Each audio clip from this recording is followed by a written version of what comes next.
24 April 2026 তারিখে আনুমানিক রাত 11টার দিকে চট্টগ্রাম থেকে বুনিয়াদী প্রশিক্ষণ শেষে কুমিল্লায় ফেরার পথে কাস্টমস কর্মকর্তা বুলেট বৈরাগী নিখোঁজ হন। নিখোঁজের 12 ঘন্টা পর 25 এপ্রিল সকাল 8:45টার দিকে ঢাকা চট্টগ্রাম মহাসড়কের কোটবাড়ি এলাকার একটি হোটেলের পাশের ফুটপাত থেকে ময়নামতি হাইওয়ে থানা পুলিশ তার মরদেহ উদ্ধার করে। তার মুখমণ্ডল সহ শরীরের বিভিন্ন স্থানে আঘাতের চিহ্ন পরিলক্ষিত হয়।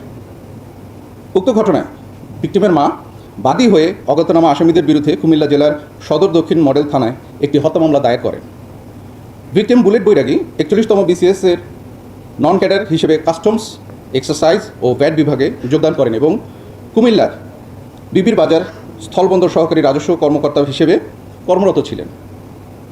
এই ঘটনাটি সারা দেশে ব্যাপক চাঞ্চল্যের সৃষ্টি করে এবং বিভিন্ন সামাজিক গণমাধ্যম, ইলেকট্রনিক ও প্রিন্ট মিডিয়ায় গুরুত্বের সাথে প্রচারিত হয়। উক্ত ঘটনার সাথে জড়িতদের আইনের আওতায় নিয়ে আসার জন্য র্যাব এর বিভিন্ন টিম নিয়ে সাথে সাথেই মাঠে নেমে যাই আমরা আমাদের কাজ করতে।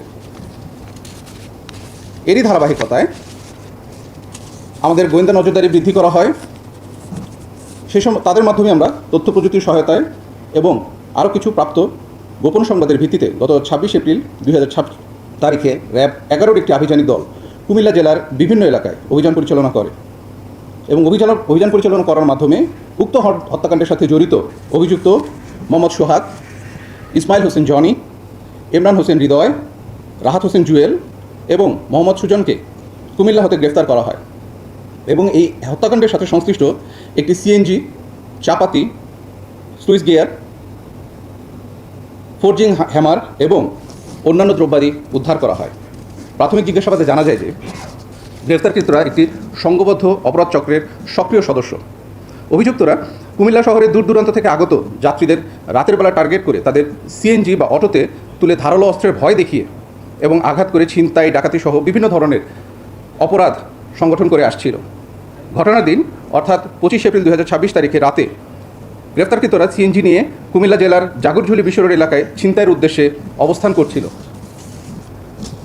রাত আনুমানিক 3টার সময় ভিকটিম বুলেট বৈরাগী চট্টগ্রাম থেকে বুনিয়াদী প্রশিক্ষণ শেষ করে বাসযোগে কুমিল্লার জাগরঝুলি বিশ্ব রোডে পৌঁছায় এবং বাস থেকে নামলে গ্রেফতারকৃত জুয়েল ভিকটিমের গন্তব্যস্থল সম্পর্কে জানতে চায়। তখন ভিকটিম জাঙ্গালিয়া যাওয়ার কথা বললে CNGর পেছনে যাত্রী ছদ্মবেশে থাকা গ্রেফতারকৃত সোহাগ ও হৃদয় ভিকটিমকে তাদের পাশে বসতে বলে। CNGটি জাগরঝুলি হতে জাঙ্গালিয়ার উদ্দেশ্যে রওনা দেওয়ার পর গ্রেফতারকৃত সোহাগ ও হৃদয় মিলে ধারালো অস্ত্র দিয়ে ভিকটিমকে আঘাত করে ও ভয়ভীতি প্রদর্শন করতে থাকে। এ সময় গ্রেফতারকৃতদের সহিত ভিকটিমের ধস্তাধস্তিও হয়। ধস্তাধস্তির এক পর্যায়ে অপর অভিযুক্ত জনি চাকু বের করে ভিকটিমকে ভয় দেখায়, মারধর করে এবং ভিকটিমের সাথে থাকা নগদ টাকা, মোবাইল ও অন্যান্য মালামাল জোরপূর্বক ছিনিয়ে নেয়। অতঃপর CNGটি কোটবাড়ি বিশ্ব রোড অতিক্রম করলে অভিযুক্তগণ ভিকটিমকে ধাক্কা দিয়ে চলন্ত CNG থেকে ফেলে দিয়ে দ্রুত ঘটনাস্থল থেকে পালিয়ে যায়। গ্রেফতারকৃতদের আঘাত ও ধাক্কা দিয়ে ফেলে দেওয়ার ফলে মাথার পেছনে প্রচণ্ড আঘাত পেয়ে ভিকটিম ঘটনাস্থলে মৃত্যুবরণ করে। গ্রেফতারকৃত সকলের বিরুদ্ধে চট্টগ্রাম জেলার লাকসাম রেলওয়ে থানায় একাধিক চুরি, ডাকাতি ও মাদক মামলা রয়েছে।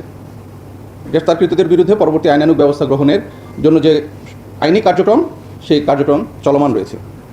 প্রিয় সাংবাদিকবৃন্দ, এখন আমি পরের বিষয়টি সম্পর্কে আপনাদের দৃষ্টি আকর্ষণ করছি।